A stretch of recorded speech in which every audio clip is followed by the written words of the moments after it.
are your thoughts on being an international student? I have a lot of thoughts on being an international student.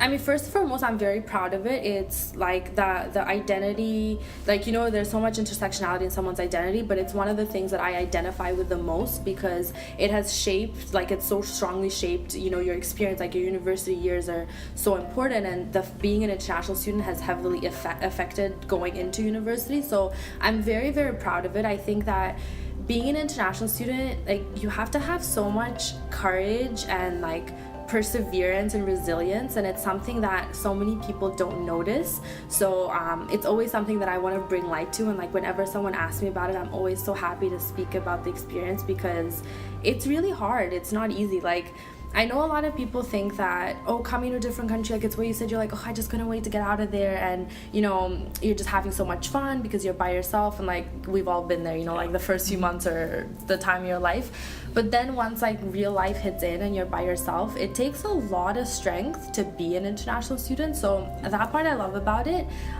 There's also a lot of other parts that I have issues with. So, you know, we face a lot of issues in terms of payments, right? It's extremely hard. Something that a lot of students don't realize, like I've spoken about this when I've given like other interviews or stuff with other people, is that they have no idea that we aren't eligible for like 95% of the scholarships that are offered, right? You can be the best student and you're not allowed to apply for scholarships, awards, because everything requires for you to be a permanent resident or a citizen. When it comes to jobs, like government jobs, you can't apply for a lot of government jobs. So it's very frustrating sometimes because you feel like you're putting in so much more work than your domestic counterparts, because you know you need to work harder, you need to maintain your study permit, right? You can't be a part-time student. You have to get good grades because your parents are paying thousands of dollars, so how can you not? So there's so much added pressure, but there's no support.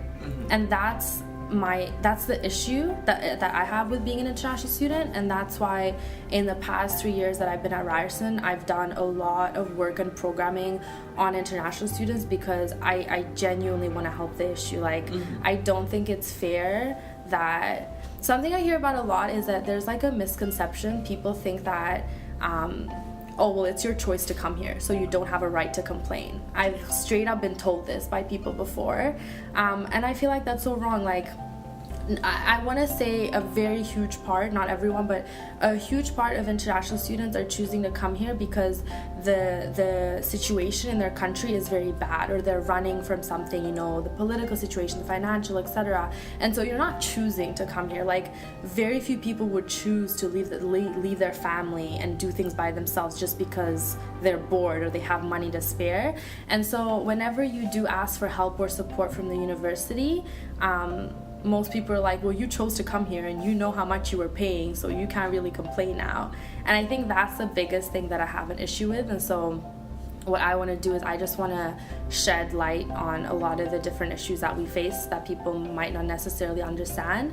But I think in general, I love being an international student. It gives you a world of understanding that so many other people don't have because you're exposed to different things at such a young age. Like, university is hard for anyone, let alone being here by yourself. So I mean, I appreciate, like, I love when anyone tells me they're an international student. I think it's amazing, but I think there is a lot of work to be done in that field. What pressures do you think an international student would feel? I mean, obviously you said earlier about the financial stuff, or like, you know, some other issues about people, you know, dealing with us. What else do you think? I think it's a lot of things. Money is definitely one of the biggest ones because it just has an impact on everything else you do. So it's something you can't really escape from. I think a lot of pressure we put on ourselves.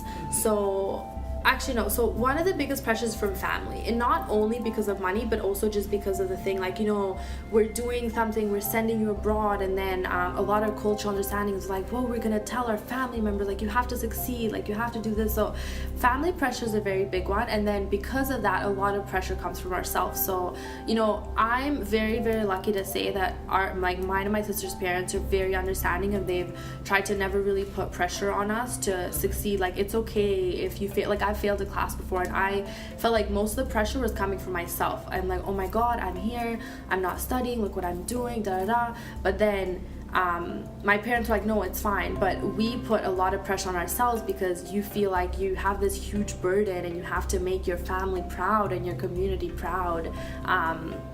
And then like just being here by yourself and having to do everything by yourself while you're tackling school is also a really big pressure, right? Because university transition is hard for people, like anyone in general, and then because you're here by yourself, you feel like you don't, like, I know from a lot of students what I hear is they don't want to ask for help because it makes them seem weak. Yeah. So you feel like you have to do absolutely everything by yourself, and it's not okay to ask for support, which I'm like completely gonna say I disagree to. I think it's 100% okay to ask for support and like look for support from community members. Like, it's a great thing, but when you first come here, a lot of people don't know that, so you put so much pressure on yourself to do everything.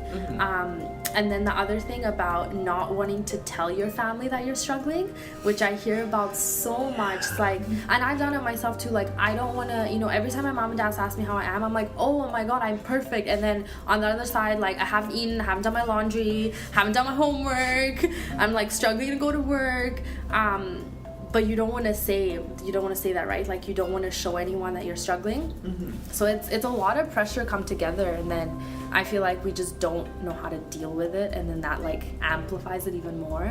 It's a lot of things. Yeah, definitely. So last two questions. What advice do you have towards newer international students coming down to Toronto? I would say just keep yourself open to opportunities, like open yourself up to the community, discover new things. This is your chance to discover what you like, right? So don't come into it closed-minded. Talk to people, see what they're into, see if you can find a new passion, and ask for support. Honestly, ask for it, because like there are so many support services available, but most of them don't get used just because we don't have people to use them. So ask, right? If you need something, if you don't know where to buy something, ask someone. If you don't know how to do something, connect to a professor, connect to a student in your class.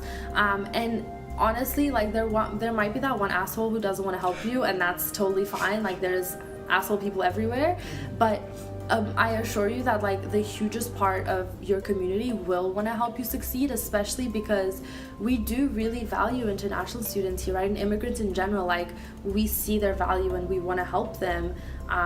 So just ask for help, and like you'll find your way, basically.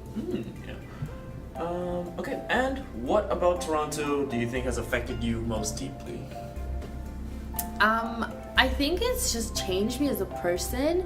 Not only the diversity, but also like the fact that we actually care about things here. This is gonna sound weird, but so, you know, here, and this is something I love, and I've come to really care about so many issues about, you know, we care about social justice. Like, if we see something that's happening that's not right, we'll speak up about it. If I see someone getting discriminated because of something, you'll speak on it. If you see something like someone not treated right, you'll do something about it. Like, we're taught to be social, like we're taught to be conscious of what's going on around us and actually act on it and speak our minds and like gather our community. If something's going wrong, like, we'll support each other. And back home, you don't have that. As shitty as it sounds, like, you can see someone dying on the street and you just don't do anything about it, because people have so many issues within their own family that you don't.